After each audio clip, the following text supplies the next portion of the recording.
I'd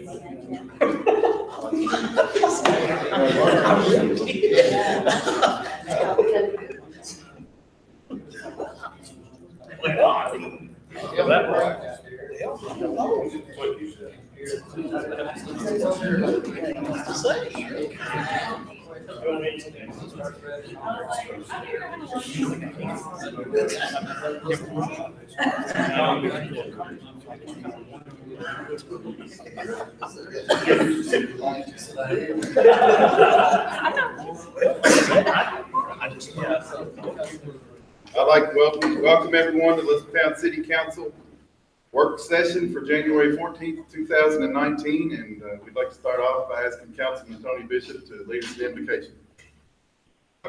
Our Father, we thank you this day for all your blessings and for watching over our last night and this morning's getting up. We ask that you be with our meeting and guide us and lead us in the way that you'd have us to go. We ask blessing them upon all of our city employees for all the hard work that they do.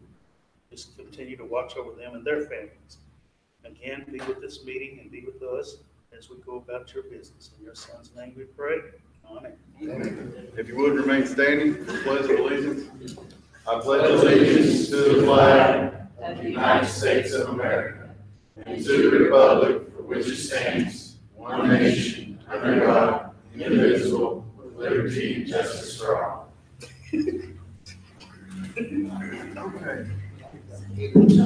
We've got a few presentations for today, but we'd first like to ask Kenny Rambo with Heartland Communications to come up and give us an update on our new website that we can't wait to get out and about. And so Kenny's done a great job with it. He's going to give us a little update. They want to walk around there. He's not done yet, Kenny. What's that? I thought that's what Milby's job was. Yeah. We're still trying to figure out what Milby's job is. Well, That's the beauty of it. I got you. Good luck. How are you?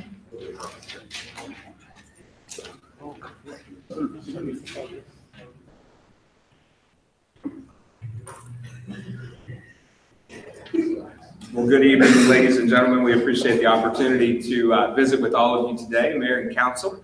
Pleasure to be in front of this fresh body for the first time. So thank you guys very much for having us. It's appropriate that we join you to work session as we're going to spend a little bit of time talking about a great deal of work that has gone on over the last several weeks in collaboration with our team at Heartland Communication Consultants and the team at the City of Elizabethtown. And before we dig into the results, I do want to say a big thank you to all of the points of contact that we've been interacting with at the city, most especially Jeff Hawkins, Ed Pope, Sarah Vaughn, and the IT team, Eric and Tommy.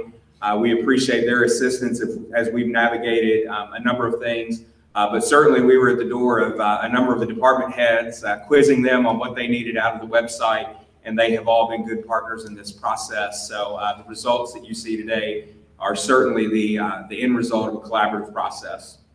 What you're looking at right now is the staging site of the new City of Elizabethtown government website that is ready for go live with your blessing. There are a few finishing touches, and as I like to tell folks, all websites are evolutionary in nature, so there will be things that will continue to be tweaked, changed, and updated as the site goes live. But we certainly want that to be the case, as they're intended to be living, breathing tools of your organization's ability to communicate. Here at the homepage, you see a presentation akin to many modern web approaches with a courtesy nav, the gray border at the top of the page, followed by main navigation next to the city's logo, hero space where we provide area for large image and kind of overall introduction.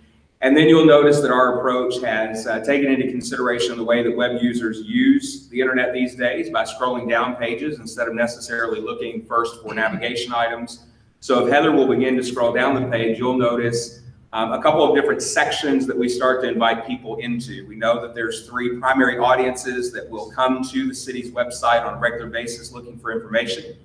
Those individuals that are already residents here in the city, those that are looking to make this place home, individuals that are interested in operating their businesses here, and then of course the wonderful visitors that we welcome into our community on a regular basis because of our various tourism assets. The sections here, live, business, and visit, invite those folks in. You'll notice with a mouse over, we get a quick introduction of each of those. And in a moment, we'll talk about where those pages go and how we kind of take the individual through to additional information. The next section that you see here is filled with what we would refer to as hot buttons. This is a consideration given because of the kind of app nature that we expect out of websites. We know that anywhere from 40 to 60% of the traffic to the city's website will start from a mobile device, being a smartphone or a tablet. So large format buttons, quick links to the things that people find most interesting or most frequently looking for appear here. And we'll have the ability for these to be changed and updated over time as necessary, but each of these go to points within the site that we believe individuals might want to access quickly. The next band of content is a player or a carousel that will allow for the playing of videos in the Life in Elizabethtown video series. You guys may recall Rick Gaines with the Industrial Foundation presenting this series of 9 videos some time ago. They were put together in collaboration with a large employer here in the region to help make the case for folks relocating to the area. And we're now able to utilize those in some unique ways throughout the site. And we'll talk about that a little bit more as we get into some of the secondary pages. But you'll notice that each of the videos is marked with the topic area that they cover, including vibrant economy, shopping and dining, our central location, things around recreation, as well as healthcare, housing, you know, all those important things that help us determine where we decide to call home. As we move on, updated information will show up here on a regular basis in our featured event and latest news section. The featured event you'll notice right now is the promotion of the Wynonna Judd concert, which is just around the corner in terms of the city event department and their promotion of events. This is the next big thing on the calendar. At various times of the year here, you might see the Wine Festival, Cruise in the Heartland, the Heartland Parade, those sorts of events showing up in this section as the featured event. Latest news will feed from the blog. Right now, there are 2 news posts to include the launch of the website being noted, as well as details of the credit union and the City of Elizabethtown's partnership on the concert series. Anytime that this body or departments within the city are making news, pushing information out to the media, this is going to be a place that you can post that information and get it out to your residents, to your audiences quickly and effectively. And these will create permalinks that can easily be then shared to social channels, and we can talk about that in detail if you'd like. Moving along, we have an events feed on the homepage that is coming straight from the overall calendar. These are categorized, so this is a full feed, but we do have the ability to parse that out. For instance, as you'll see later, the police department has a feed for calendar events that are just related to the police department. We can parse out quality of life events versus government events and things of that nature. To the right, we have our city council dashboard, where we'll continue to strive to make all of you guys internet famous. I know we've accomplished some of that with Eric and the IT team around Mayor Television. But here, the YouTube channel that feeds meetings of this council will show up in a player format. Individuals can click play right there. They can go to Mayor TV for the live stream when that's taking place. And then you'll notice links for the agendas of these meetings, as well as the minutes from these agendas that will be archived and readily available in chronological order for those that are interested in viewing that information. The next band, before we get into the footer of the homepage, are helpful maps provided by your GIS team. And you'll notice the ones that are lined up here, there are a total of 8 that are quickly available that link over to the GIS server of maps that are publicly available. And like anything else on the site, these can be updated based on the time of year or the pieces of information that we think are of most importance to the audience at any given time. Like most sites, we finish the homepage and the secondary pages with a very straightforward page footer, whereby individuals can scroll to the bottom, as we've been trained to do in many instances, grab contact information to include a directions link, social media links, and of course the all-important telephone number. So with that, we'll return to the top of the page, and we'll talk a little bit about the way that the navigation menu gets us through the site. We talked a moment ago about the split navigation, the courtesy nav and the gray bar, and the main navigation and the white bar. It's done for a couple of different reasons. There's some things that folks have come to expect on any website when they're visiting those, kind of standard things like about, newsfeed, And then quick information update things, which we've included here, your bids and employments, and then the always present contact page. We've placed those in the courtesy nav because it allows us to separate that information and make the user's experience a little more streamlined. We want it to be as easy as possible for individuals to get around and access information on the site. So the courtesy nav allows us to accomplish that. Then we get into the content that appears in those pages, and we'll just kind of take a look at a few of these and talk through some of the ways that this works. So Heather has clicked on the About page, and you'll notice that at the top of this page, we have, once again, a video player. This is the opportunity where folks can click that link and from YouTube watch the overall quality of life video that presents Elizabethtown in a broad form. There's a brief narrative because people don't spend a lot of time reading on the internet these days, but we give them some overview information. And then once again, we engage them with the opportunity to click on large format buttons. As you might guess, the events are going to take us to the calendar, the parks is going to take us to that page, business and new residence guide, which take us to those live and business pages that we saw on the homepage, because we know we have to be redundant in terms of the way that people find their way to information within these sites, because not everyone is going to seek exactly the same way. Some history for good measure rounds out that page, and this gives you an idea of kind of what the secondary page user interface looks like. You will find the footer at the bottom of each of these pages from a consistency standpoint. And you'll notice that this user interface is pretty common throughout any of the secondary pages that we look at. From a functional standpoint, there's a couple of different things that are going on also in the courtesy nav. If Heather will return to the top of the page. And we'll mention just collectively that news, bids, and employment all work by serving up posts that are categorized from the blog feed.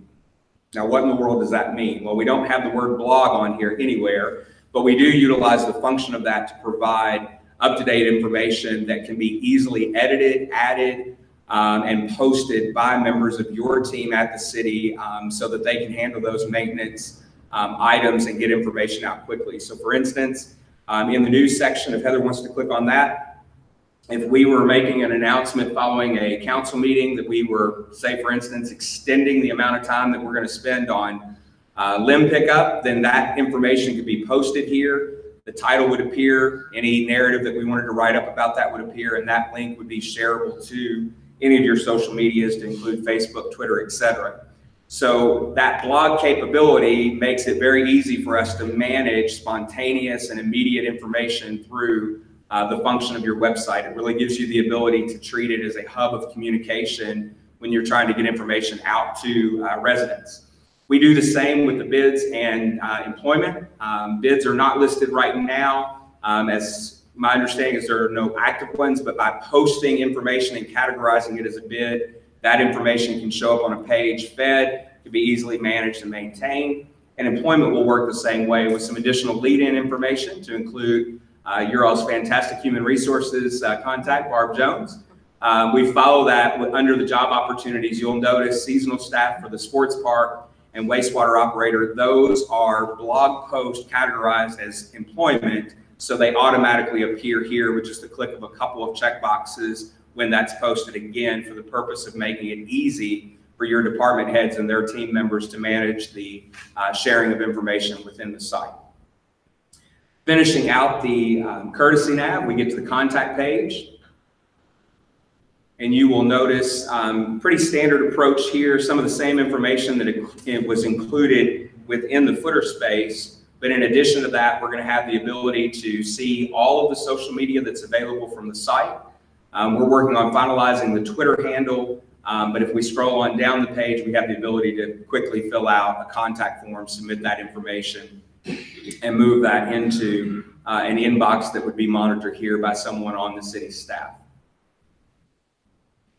Then we get into the main navigation, which includes your government, our department services, our events, and our parks and facilities. So on the Your Government page, we cover the overall mission, some details about the service and when meetings take place. And then as we scroll down, we make certain that we get good introductions with some face time for all of you that are serving as elected officials here for the city. And then that same dashboard that appears on the homepage is readily available within this section with those same links available. Mayor TV for the live stream, as we mentioned, a chronological listing of agendas and minutes. And then we follow that with access to our ordinances, municipal orders, and resolutions. We've taken a very modern approach with the document management in this regard, in that in clicking on any of these view all links, we would be taken to a shared Google Drive where these documents in PDF form are made publicly available, but we can easily add to that environment, take out of that environment, and keep that information up to date without needing additional storage space, because Google's happy to share that content and information for us so that it's readily available. And again, no user account or anything of that nature needed or required to access that information. And then as we continue to scroll down this page, we get into a full listing of the boards and commissions that function as part of the community's governing. And each of these with the arrow next to them, we'll just kind of show an example of a few of those. You get what's called an accordion expansion. We get a quick description of the function of that particular council or board, links out, if applicable, when their meetings take place, contact information, and then as you'll see, the listing of the individuals that are serving in that capacity, when they were appointed, and when their term expires. And this flows for all of the various boards and commissions that serve, as you can see here. We'll not go through all the department services pages because we'll just get some time for you guys to ask questions. But you can see an extensive list here of the 12 or so departments that serve the community here as part of city government. And then within any of these, we can click in. You can get a little bit of a sense of what these pages look like. So if you'd like, Heather, we'll start with the administrative department. You get some overview of the function of that particular department. We get headshots and introductions to the individuals that are involved, contact information, documents that are related to the function of that department so that they're readily available for download. And then by department, specific FAQs that, again, using that accordion function, we can find out at any time from the administrative department, when is trick-or-treating for the city? Thank you. Thank you for putting that up there. So, It's important. it came with a very strong request, Councilman. But I will mention that within each of these, so for instance, if we click on how do I get an alcohol beverage control license, as I have Heather kind of guess where we're going, within the answer, we can provide specific contact information, links if there are particular documents or other websites that we want to connect the user to. And again, like any function of the website, this is expandable and evolutionary. So if we're 3 months, 6 months into the launch of the site, and we find out that the next most popular question is, do I have to wear green on St. Patrick's Day? Then we can get in there to the FAQ. That can be easily added with the prescribed answer so that that information is evolving and we're being helpful to those that come to these various department pages on the site. This flow follows with most of the departments, with the exception probably of fire and police that have a little more built out section. So Heather, if you'd like to take a look at the fire department, we'll give them equal time, Chief Land, if that's okay, since we're in your building today. I'm not sure if Jamie's still in here. Yeah, so we'll let them shine a little bit for a moment. But again, we start with a lead image here that's representative of that particular department, introduction to the personnel that's involved there, and then within this, some information that they believe is important to share. So for instance, the locations of the 3 stations, their involvement with the WHAS Crusade for Children, emergency management programs. And again, this page is detailed with information that that department wants to share, details on fire prevention, the opportunity to schedule station tours, following them on Facebook, etc. And then finally, their FAQ. It is worth mentioning, Heather, if you want to scroll back up toward the top of the page here, that within this site, the pages have the ability to kind of follow the same UI, and that's important from a consistency standpoint for the user, but they do have that flexibility to then provide different information. So if we can click over to the police department page, which Heather doesn't want me to do because I think we're working on a late request. But if we scroll through this particular page, please ignore the Latin. Scroll down quick. You'll notice in this instance, the upcoming events feed on this particular page, because one of the things that was emphasized to us in our talks with Chief Land's team was that the police department does oftentimes host events that are specific to their operation. So they will have the ability, and there's a categorization switch that's taking place here, but police department only events would appear on this particular page. And that's something that can be built in and provided for any of the departments, but it's a piece that is being leveraged already by the police department. Like I say, we just have some last minute tweaks to make in that regard, but you get an idea of how that works. We can take a look at any of the other department services pages as we get into your Q&A in a moment. But if we may, we'll go ahead and move on to the next main nav item, which are the events that the city is involved with hosting of. And here we do a couple of different things. We open this page with the idea that what we want to do is place our priority on the 7, I believe, signature events that the city hosts on an annual basis. So when we think about that, we're thinking about the concert series, Founders Day, the Heartland Parade, the Wine Festival, Cruise in the Heartland, those sorts of items, Christmas in the Park, et cetera, et cetera. What we've done in this case is we've provided feature space for whichever signature event is kind of the biggest topic at any given time to be in this lead spot, followed by a carousel where any time of year I can still get to information about that particular event in an evergreen fashion. Because for instance, if we were sitting here in January, it might not be time that we have applications and details about next year's or later this year's Christmas in the Park. But we do want the concert series represented. As we get closer to Founders Day, it would move into that feature space where Winona is appearing right now. And again, staff will have the ability to tweak and manipulate how that appears. The other thing that's worth noting, and it applies in the case of the events as well as some of your departments and facilities, is that we are, rather than having individual websites for all of these various things that the city is involved with, there is a single city website, and we guide those URLs into the right spot. So Eric has a spreadsheet that we'll be working on later tonight in the event that that's our go live. And for instance, what will happen is instead of going to a standalone website for cruiseintheheartland.com, typing in that URL would arrive. Heather, if you want to click on the Cruise in the Heartland logo there, would actually bring the user to this page within the city's website. At this point in time, we're just talking in an evergreen fashion about what to expect out of Cruising the Heartland in July. But as the event approaches, things including vendor applications, sponsorship opportunities, those forms will get added to this page, be available for that 2019 iteration. We'll go back to evergreen when we're in the off season, and then we come back out with all those details in 2020. But it is streamlining the experience, and it is bringing all of your assets under the single Elizabethtown, Kentucky brand so that people can understand the commitment and involvement that you guys have in presenting these events, in hosting and maintaining these facilities, et cetera, et cetera. The same would be true, for instance, with the web address for E-Town Police Department and the web address for Elizabethtown Fire Department. Those would go to the pages within this site rather than going to a separate external site.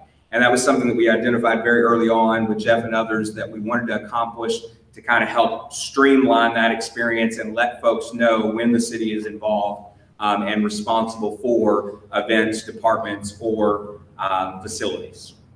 So with that, we'll move over to parks and facilities, which is the last of our main navigation. And this opens with our recreation video that is available for folks to view and get an idea of everything that the community has to offer.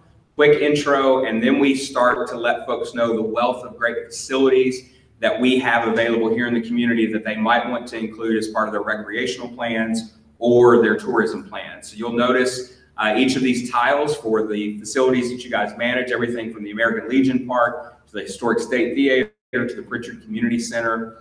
Each of these are linkable and go into a page with details about that particular entity. We'll take a look at two to give you an idea of how kind of the range between these things. So Heather, if we can, let's go to the Ring Road Softball Complex or Nicholas Street Soccer Fields. Either one's fine. Gates, we'll take any of them. All right. So Ring Road Softball Complex, pretty straightforward. We have some contact information a map of where that is located, some features, and a quick description, facility fees, and we're kind of done. That's really all that we have to share there. Marty and Cindy, if you're talking about that picture needing to be changed, that note was made earlier today, and it may just be a cached issue. But yes, that picture will be updated because we know that's not representative of that facility. But then if we go into the American Legion Park page, you're going to notice a much more robust presentation because there's a lot more going on within that facility. So we start with the same type of user interface so that every time someone goes to these pages, they know what to expect. I'm going to get the contact information, a map of how to get there, some features. But then as we move through this page, for instance, in the case of American Legion Park, and this would apply to Pritchard and others, we're going to move through that page and there's going to be a lot more information. I'm going to have details on the water park, for instance, here. As we continue to move down the page, we're going to find some details on Funtopia. And as we continue to move down the page, we're going to find out about Par 3. This particular facility has a lot more detail to share, so you see a different format, but we start kind of where the common ground exists at the top of the page. If we move back up to the top, or if we go back to Parks and Facilities, we'll take a look at another kind of instance that we experienced there, so we can look at either the sports park or the Historic State Theater.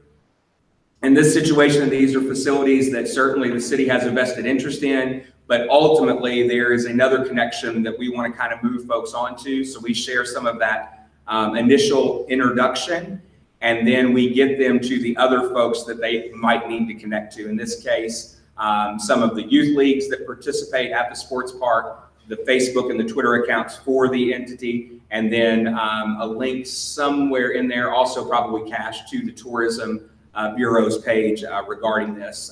Heather, if you want to jump over to the State Theater, we'll take a look. Oh, there you are. Visit their website for more information on those. But in the case, another example of that kind of arrangement would be the Historic State Theater, whereby we are going to handle some introductory information, but you'll notice that as we move through the page here, we're going to link out to the Historic State Theater's website. That link is going to take us to the theater. But you'll notice that what we do in any external links, and this is just worth noting because it's a best practice, we open that in a secondary tab. So when we take someone away from your site, we're going to let them do that in a separate tab so that when they close that tab out, they're right back at the city's website where they began, and we don't completely chase that traffic away, even when we do need to get them elsewhere.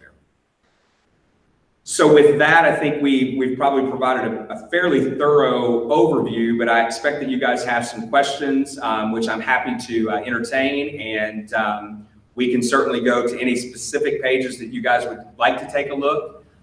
Corey's probably dying to see his picture.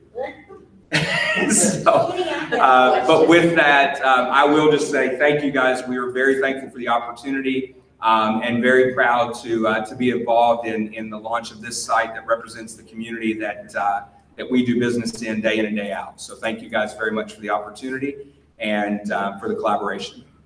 I have a quick question, Kenny. Yes, ma'am. I saw that you had the contact information like on the very front page. Yes. For somebody, but if I were at the police department page and I had a question or I wanted to talk to somebody in the police department, wouldn't it be conducive to have a contact page there where I could send? Yeah, so if we go to the police department page and we're here on any of these pages, so what's taking place here is we have contact information right here. If we want form collection, right now it's email driven, but if there is a desire for contact forms by any of those departments, they can be included to direct that way. In this instance, we've gone with the email address, that public email address that's available for that particular entity. So we have the ability to do that either way. This has been the approach that's been taken to date. Okay. But that contact information is there at department level for every department. So, yes, sir. Ken, if you went back to the main landing page. Yes, sir. And then if you were to click on the sports park, no, it's still straight on down, right there. Will that take you to their area of our page, or does that take you straight to tourism? In this instance, that one is moving direct to the tourism website. Okay, And would it still be on, our tab would still be there? Correct. The same approach with that opening in a separate tab, but because we're talking about tourism in a broad fashion there, we go ahead and direct out to the tourism website and kind of move that conversation on with their responsibility. Live and Business have landing pages that discuss that topic further and then provide various links. So we can take a look at how those differ. So if we go into the Live section, we get what we kind of position as a new residence guide, again, video overview, some links that we believe are valuable to residents or those that are relocating, and then some details with links to utility services, schools, healthcare, et cetera. But because, and what it really comes down to, sir, is because tourism has a built-out site that provides kind of the overview, rather than putting the city in a position where they're managing duplicate information, we believe it's in the best interest to move into that conversation from that initial link. And one thing, I think in the beginning, you said that our department heads and people within each department, they can do a lot of these edits themselves, so you all will help teach them how to do a lot of these edits. Absolutely. So following the launch, there's probably a period where we're going to find some things once it gets into the wild. Some of these department heads are going to get to really put eyes on it a little more thoroughly because it will be in a live environment at that point. So we'll continue to make those what will likely be very minor changes just so that we can move through those quickly. But our next step will be scheduling some coaching to the degree that you guys want folks having access to make updates to the site. We utilize the WordPress platform as we talked about in our initial presentation. It is in many ways the most intuitive content management system that's available on the web, powers about 30% of all websites today. So you will have that, your department heads will have that capability. Their staff, to the extent that they want that assigned, will have that capability. We'll help with that coaching. And then Terry, we often refer to it like driving a car. You know, you're going to probably want to put gas in it, air your tires up, but occasionally when you need an oil change, brakes done, you might come see us and we'll be standing at the ready to assist in that capacity. So just a comment from the first page there. I think those videos and also those interactive maps, I think that's something we really need for a long time. And I always thought the videos were basically going to waste because they went on the website. Yeah, they live largely with the Industrial Foundation, and I think you know, that body and our team certainly had the vision for them to be utilized in this way. So we're excited to see them out there in this capacity.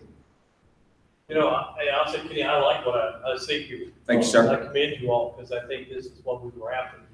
My concern is though, it's on us as a city because there's nothing worse than going to a website and it being outdated. So I guess the question internally for us is, who's our police to make sure that department heads are updated, each department's updating their information that they have on that, how we're going to police that, because we spend a lot of money, be embarrassed if we've got wrong and outdated data. And sir, you find yourself in the position that so many folks do. Right. It's true of our clientele, whether, you know, in government or private sector, you name it. These things take time and attention, and oftentimes the business of running the business or running government takes priority over that.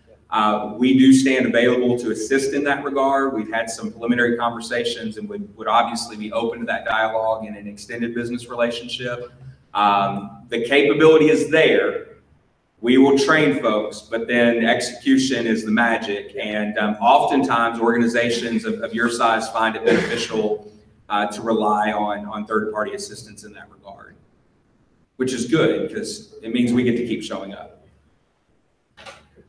Kenny, I saw one part where the FAR with the WHAS. Yes, sir. And looking at their donations, is it possible that folks could make a PayPal or some kind of donation where they could benefit and link it where they could do that? Absolutely, absolutely. That's a great question. So we will probably the first version of that we'll see start showing up will take place as it relates to the city events. Our work with the Wine Festival last year had us utilizing some of the payment processing capabilities that the city has, specifically with vendors like Square and Stripe to collect payments online. And that is applicable really across the board for anything that you guys would like to.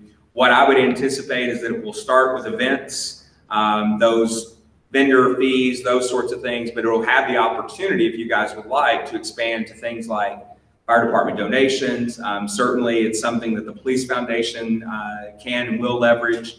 And then, you know, even to the point of licensing, tax bills, things of that nature, there's always a way to get there. And you've been basically provided now a platform that has the ability to not only accomplish that, but evolve with you as you expand those capabilities. But within probably the next week or so, we'll see some of that live as it relates, I believe, to Founders Day, is where we're being told some of that priority is going to exist around the vendor application. Kenny, how often would you change the photos in this here to try to back and forth? On this carousel here, honestly, with those being thumbnails that represent the video, those will be fairly static. Okay. Where you'll see some changing of the imagery is at the very top of the page, this large hero space. There's a couple of things that are going on here that we'll introduce post-launch, but that will likely ultimately be a series of about 3 to 4 images that will load randomly. Okay. So you'll see something a little different there. And then usually what we recommend is that those change either quarterly or biannually, just to be kind of seasonally specific. Right now, as you can imagine, photography is a little tricky. It's not real green out there. But as spring sets in, you'll see some more flexibility in that regard. And we usually recommend those update either seasonally or biannually. Okay. And those down below this one here, which you call that, what do you call that, hero? So the large image would be the hero space. We would consider these either focal points or points of presence. And those can be, the video hero, can they be? The three there can easily be changed at any given time. We would, you know, I think once we get into the analytics of the site and see how frequently folks are returning to the site, there's some consideration there. But certainly easy to do. Other questions?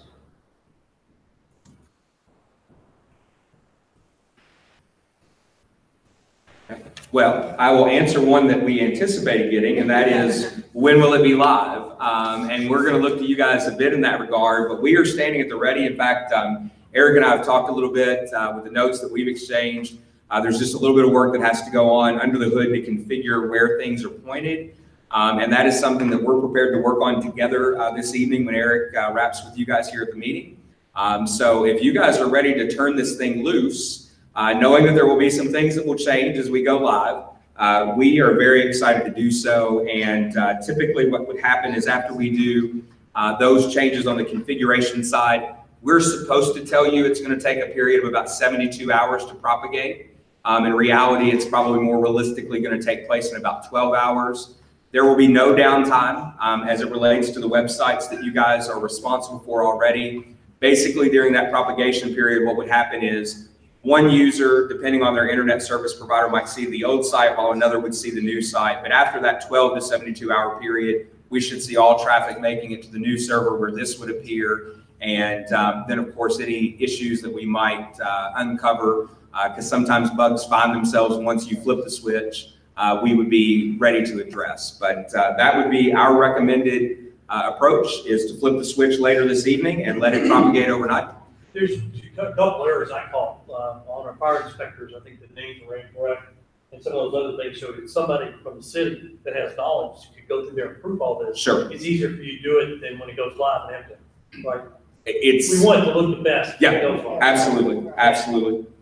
Do we have access to look at that now prior to it being live? In the staging environment, that is a link that we can make available to you guys. And I think we just want to kind of identify the timeline of when we would hear back from everyone, so that we've got some idea of kind of, you know, where that consensus stands. Well, let me ask you this. I mean, Mayor, how much do you want us to be involved in this from the standpoint? If we look through, we may have some ideas, just like Cindy had, you know, with our deal with you, Kenny, is it like when it goes live, it's live. We're only going to fix any errors that are there. And then any additional changes that we receive, maybe would be a good idea. If I understand correctly, Kenny, it's not even a big deal for you all to jump on there and switch up anything you need to switch up. That's correct. I mean, Marty, What do you want to do? Yeah, no, I mean, Parameters. we're going to work through that, you know, to a point without any No additional concern. cost to the city. Yeah, no. It's all about dollars to the city. Yeah, absolutely. And if we get into, now, Marty, when one of you guys comes to us with the big idea, that is going to be. I've got a couple. Okay, well, good. No, we are prepared to make those sorts of adjustments even after we go live at no additional cost, because at the end of the day, what we want to do is deliver a product that both our firm and the city is very proud of. And we know that comes through a collaborative, you know, effort. So what we would be prepared to do is even after go live, based on your feedback, tweaks, we'll make those adjustments. And if we get into large scale things that create concern, we'd obviously communicate that before we moved out. Kenny, is the URL, is that City of Elizabethtown or is it City of E-Town? Now, this is a staging link right now. Your URL will not change. So once we go live, folks will continue to find you at elizabethtownky.org and etownky.org, just as they always have. Yeah, no change in that regard. And all of the other URLs, etownevents.com, pritchardcommunitycenter.org, etownpd.org, all of those URLs will continue to be functional. They will arrive at the prescribed spot within this site based on the configuration work that Eric's going to be doing. So all those URLs will remain, and there will be no interruption to things that are already in Google listings, bookmarked, or saved in emails. Because our email is so specific, is any SEO needed at all? SEO is an involved space. There are other much more valuable things for you guys to spend time and energy on. You will be well positioned in search results based on the platform that's being used and the content that's available. At the end of the day, keeping up to date, fresh information on the site is the greatest way that the city can win with this product. Are you managing, make sure we don't lose they expire, I guess, our domains and stuff? All of those domain registrations are handled by the IT department here, so they keep an eye on that and take care of those registrations. Yeah, we do not have purview of that. To go live with your. I think we're good with you going in, and whenever you and Eric get squared away tonight, if you feel comfortable, fire on it, and then tomorrow we can have the department heads and the council members and Ed and I'll look at it. And we see some things that need to be tweaked, we'll just call you. Yeah, anything that needs to be tweaked out there, I don't think is going to set off any great concern or alarm when the public gets eyes on it. So that would be the course of action that we would be most comfortable with. So thank you for that. I think you all done a great job, Kenny, Heather. I appreciate it. Thank you all very much. Does Corey's photo look good? We didn't see it. What did you do? No, we nothing. I just thought maybe you were excited to see it. Do we want to go ahead and get Corey up there? Thank you, Ed. You're very welcome. Hold up, let's see. I'm curious now. And now I wish I had something for it. Yeah, absolutely. I still got time, right? Yeah.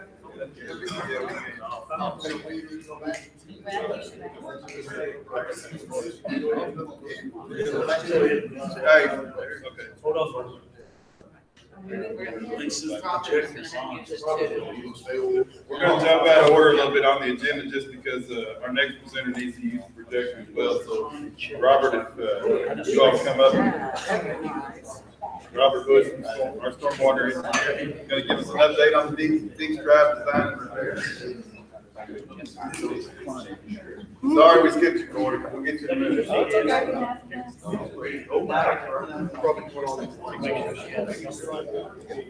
Let's see, he's gonna project something. It's probably. Do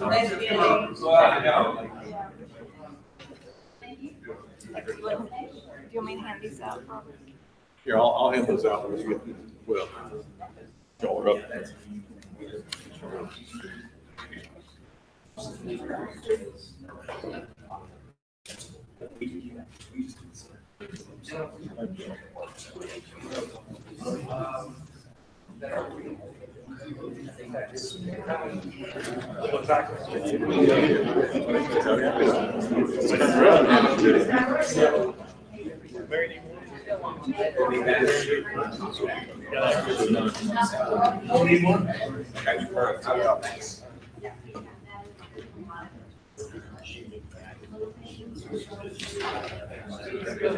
Yeah.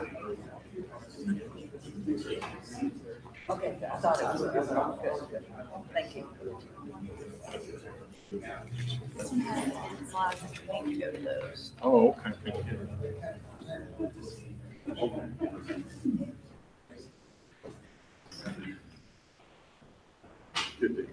I'd like to take this opportunity to provide you all an update on our work on Deeks Drive storm sewer repair and improvement project. You know, some time ago, we had a problem last month that kind of manifested itself out there on the ground. And as such, we got into an emergency role to try to look at some sort of improvement and move a project along the way. So this is kind of an update of that. And then at the end of this, we'll talk some more about our consultant selection. But Rita, if you'll. This all started our project history, and we've had multiple stormwater sewer collapses along the way, along Deeks Drive, and particularly off the roadway itself in some of the private parcels that are between, in this case, Dixie and Freeman Creek. It's about 525 linear feet of improvement that's involved here. And over the years, there's been a number of failures along the pipe. You can see some of the photos of what the status of the pipe is and apparent cause. Pipes deteriorated and original installation was poor and obviously put together in a very piecemeal fashion.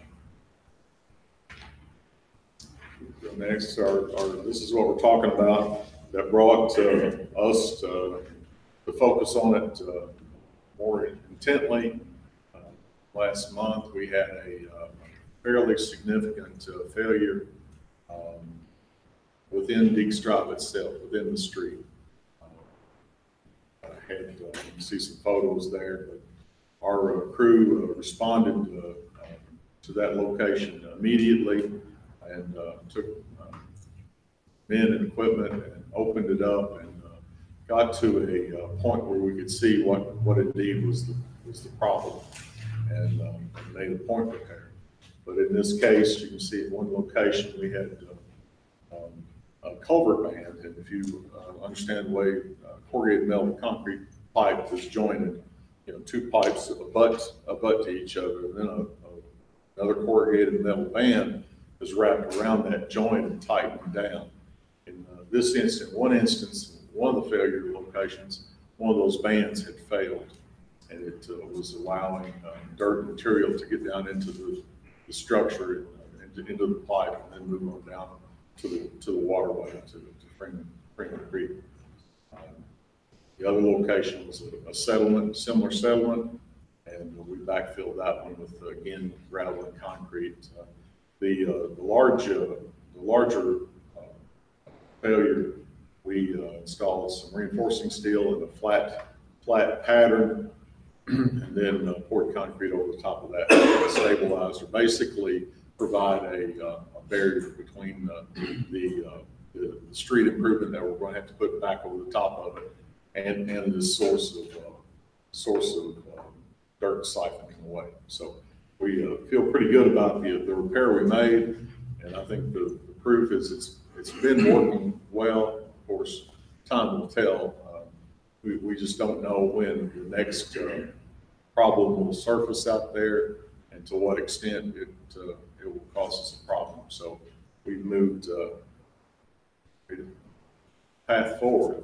So we've done is we've queried some local consultants and talked to engineering design group here locally and tried to assess their ability to undertake this work in sort of an emergency fashion. There's a lot of survey work that needs to be done and to both look at alternates that we might be undertaking. There's 2 or 3 what is we want to explore and to decide what is indeed the final route, the final design path, and go through that assessment to make an intelligent decision. But we've got a proposal from engineering design group. First item is to do some data gathering to understand the watersheds, some of the items, some of the locations that are feeding stormwater to us, to look at, identify and analyze alternates, and those alternates would be obviously going back to the same location with the pipe, offsetting the pipe to something in the street where we can get away from some of the current utilities. And then maybe even an alternate that would involve something a little out of the box, where we might take a totally different route for the majority of the water to bring it on down Dixie and bring it to the creek at a different location altogether. It sounds a little half-baked, but it shallows up some of the construction and also reduces some of the utility interaction. So it's certainly something we want to explore. But once we go through about a 30-day analysis of the alternates, we'll turn and pick one. And from that point, we'll move quickly to preparation of contract drawings, finalize the design and do contract drawings for that alternate. Obtain permits for that. We'll be doing this with EDG on a time and materials basis. Not to exceed format, and for an amount of $26,000. That number was, we got to that number because that is the actual design and construction contracts for probably the worst case option, the one that we see that would be the largest and the most expensive alternate. So that it should be a worst case number for us at 26, at not to exceed. If we get far outside the scope of what we're talking about, we'll have to come back and talk to you all about some additional work with them. I don't foresee that happening. So at this point in time, I guess we need to ask you all to allow us to move forward with EDG, approve our contract with them, and let us move forward in full design after going through that alternatives examination. Planning to do. But, Robert, are we looking that we will be doing the actual work after the design, or are we going to have to bid that out? I think the scope, Marty, is going to be such that it's going to be a contract project. I feel pretty certain. We have a lot of capability, but because of the difficulty with the adjacent utilities, it's probably going to be something we look outside our abilities. And will this project start on the Dixie and come down Deep Drive? Or does it start from where we had Yeah, we expect it to, really the right methodology. We start at the bottom or start at Freeman Creek, but we will work in one direction or the other. You could start up at the box that's right there adjacent to Pizza Hut and then work down through this area that actually was a problem area that's already arose. Right. So, it kind of seems to be like you want EDG to do the design, but you also want them to hire the contractors and basically be the GC on the job. What we're going to do is we're going to ask them in standard form. We're going to ask them to prepare the contract documents and the contract, the work list of items to do, and also the full contract plans. So, and then at that point, we'll use them. It won't be full administration of the contract, Terry, but we'll administer the contract, but we'll ask them if there's an issue at award, that there's some question at award, we'll ask them to arbitrate that or help us arbitrate it. Something happens through the project and we need some insights, what their design concept was, where they can elaborate on that and help us make a decision on the fly out there in the project.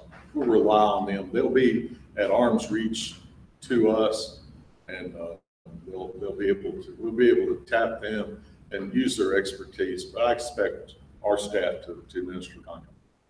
And will this also take care of the issues of the parking lots? There's one there that's collapsed 3 or 4 different times. Yes, Is ma'am. this directly related, that collapse directly related to this faulty pipe, and that will be part of the project too? It's absolutely related to it. It was the first indicator that there's an issue out there on the site. Okay. It just didn't manifest across the right of way where we were pulled into the crossings. So, yes, indeed, it will extend from Pizza Hut down to Freeman Creek, and it will remedy those issues there. Will it also go over their private property and take care of those issues? It will take care of the issues, whether the location is in the private property area or not. It's still up in the air, Councilman. We may place that thing out in the right of way, maybe in pavement, maybe across the street in right of way. We have a bunch of options there to avoid placement right back into the private property area, unless that's what we want to do. And that's why Robert pointed out for you all that they're gonna explore Other at least options. 3 different Okay, options. So they'll go through theirs. Robert and Rita will work through them on the various options, and that's what will be presented to you all before, as he says, we go out for public bid. So you all will understand the analysis they went through to say this is the best course of action for them. And something else to add, and Robert touched on a little bit, but every utility that you can think of possibly runs through there in some regards, which makes it very tough.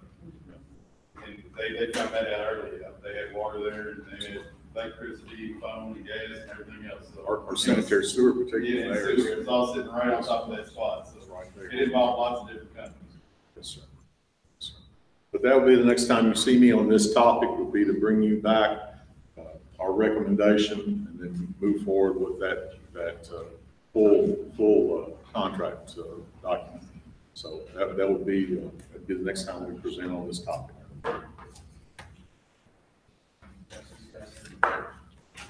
I think we move forward from there. yeah. Okay. All right. Thank you all. All right, thank you. All right, now we know that. Thanks, Corey. Corey, you're on the hot seat. Now I wish I'd made a presentation.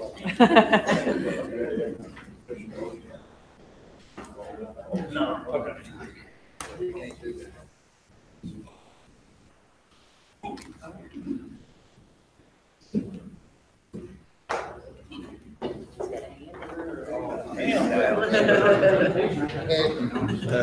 I would have put the name over you, I would put my photo.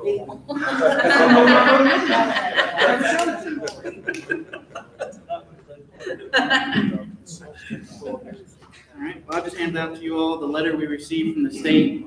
We talked about this back, I believe, in November, early December, talking about some changes to our local limits. We requested a change to cadmium and sulfate, and they approved both. On the document I gave you, it kind of shows what our current limits are for cadmium being about 4 parts per billion, or 0.004 parts per million, and sulfate is 550.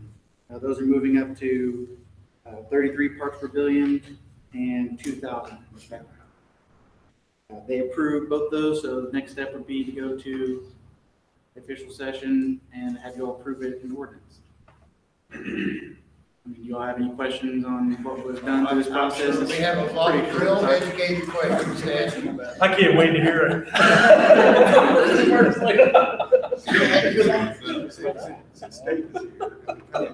So the reason we had asked for this request to change cadmium is at the request of Blue Beacon and Glendale. They saw in some of the preliminary testing before they actually connected us that it could be an issue. So we talked with the state and they allowed us to use a higher percentage removal based on their EPA guidance document. Currently, the plant, it doesn't even detect on our tests. We are below a detection limit, as are all the other industries in town. So we feel confident that we can still stay below our limit, even with them going as high as this number potentially, even though they're going to be below it. Same with sulfate. The limit could be, I believe, up to about 4,000. We've always kept it fairly low just for fear of it potentially harming the concrete, but after research in our plant has no issues with sulfate, neither do any other plants that have much higher limits than what we are even going towards. There's been no degradation of any of their concrete because of sulfate, so we feel confident that we can increase that as well.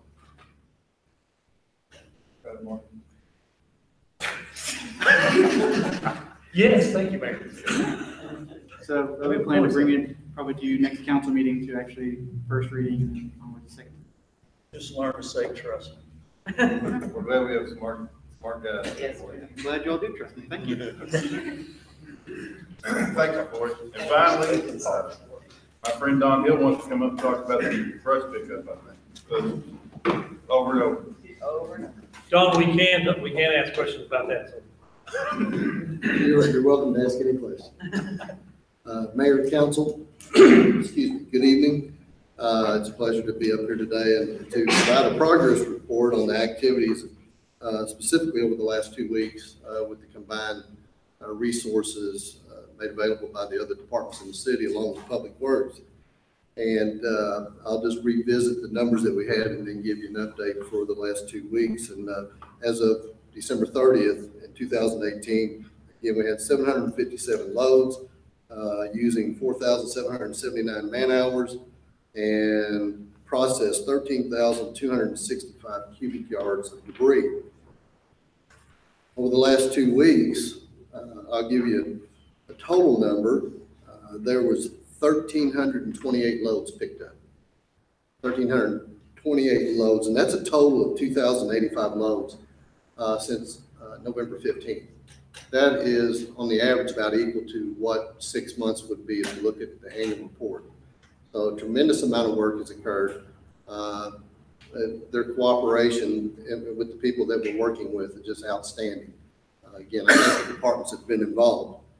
The man hours that have been utilized is 8,072, and the cubic yards processed is 21,640. Last week, there was 7,775 cubic yards that was processed of the debris that was brought in. We had one day the grinder was down and the injector went out. Again, the priority and the focus has been on brush equipment, processing equipment, dump trucks, so on and so forth. So that's been the focus. We're maintaining that focus as a city for this week. We'll reevaluate at the end of the week. The mayor and Ed extended the other departments to help this week, and we certainly appreciate that. We'll evaluate at the end of the week, but we anticipate that we'll probably scale back to normal operations. But there's some areas that we haven't been in yet, and we should get to this week. We have a couple of pieces of equipment broke down today, and that will be repaired hopefully by tomorrow. One loader and then one compact excavator. So we're in areas that we haven't been in. There's still some areas that we haven't been in, but we will get there. Again, the city is maintaining its focus and maintaining a sense of urgency for this task. Real quick, explain to them the process. Once they pick a load up, they have a loader load a dump truck and then tell them what it does. Okay, so what happens is we're trying to, with the use of the dump trucks, the additional personnel, is we're using dump trucks to load with the loaders and the mechanized equipment. And so they're making the rounds. And the loaders and the mechanized pieces of equipment are staying in their area. So we can stay on the street so we can be efficient if you're running 2-3 dump trucks at a time. So what they do, they leave wherever they're at, whatever location in the city. I'll use Freeman Meadows subdivision. They've been in Freeman Meadows subdivision for 2 days now. And they anticipate being in there probably another couple of days. It's just a large area, tremendous amount of brush in there. So they have to make a round trip to the Department of Public Works through 01 Waterworks Drive, and then they head back out. So the use of multiple dump trucks or trucks with trailers, then that allows us to continue to load and to continue to move. It's a process. It's pretty efficient with the help of the other departments, where before, if you had just one loader out, they were loading, and you're looking at a load per yard. Basically, some yards we've seen as multiple loads, 3 to 5 loads each yard. So you can understand the dynamics of that when you just have one piece of equipment out there. You have 3 pieces of equipment, but they're in areas, and they're having to make that round trip. Again, a round trip is probably 20 to 30 minutes. So we can keep that going with the additional help. It is a city operation, and we certainly appreciate the help from all departments involved. I've seen some trucks out there, and I know haven't seen the pavement in a long time. I'm sorry. I've seen some trucks out there that I know have not seen pavement in a long time. Some of them are it's off-site. Some of them are off the right of way. They're used in the parks or they're used for stormwater, for example, off the pavement. Right. So we certainly appreciate it. Well, I know the community likewise appreciates it. I've talked to several people and they're very impressed with what's happened in such a short period of time. A short period of time, it's Yes. very noticeable progress. Very noticeable. Thank you all. Thanks, Thank you, Don. Don. Okay, anybody have anything? I thought I'd go over the airport, boards with you guys. I think all of you have gotten a copy of them. Mayor went out today and, attended the air board meeting, but I've got a yearly recap, 4,537, ops or operations out there this year, 4,537. That does not count people that go out and just kind of take a joyride in their airplane, and it does not count. I think they told us today 850 or 900 parachute operations that skydiving out there, and it does not count the operations with the rescue squad out there in helicopters. So quite a bit of activity out there. The hangars have about, looks like if you'd average them out, looks like they have probably a 98 to 99% occupancy rate. So certainly we're going to need some new hangars as soon as we can work with FAA to get them. Throughout the year, they accounted for 297 days of car rentals, 237 hotel reservations made through the airport. And so they are helping with our tourism and things like that. And this past month, they had traffic from Flex Films, Hendrickson, and Fox LLC. They had some other operations. They had a ground-to-air ambulance patient transfer. They had a group from Fort Campbell that came in and had, I think they said, 6 helicopters on board, and they fed them dinner and had a nice exchange there. And they had 1 Canadian registered aircraft come in for fuel and stay overnight, and they also had a dog rescue. So quite a few people are using the airport each and every month, and so it's a great asset for you. Got a good group out there. They do a good job. They fly Houdini to his new location. County use. You know, I don't know, they could have made a splash, but they didn't.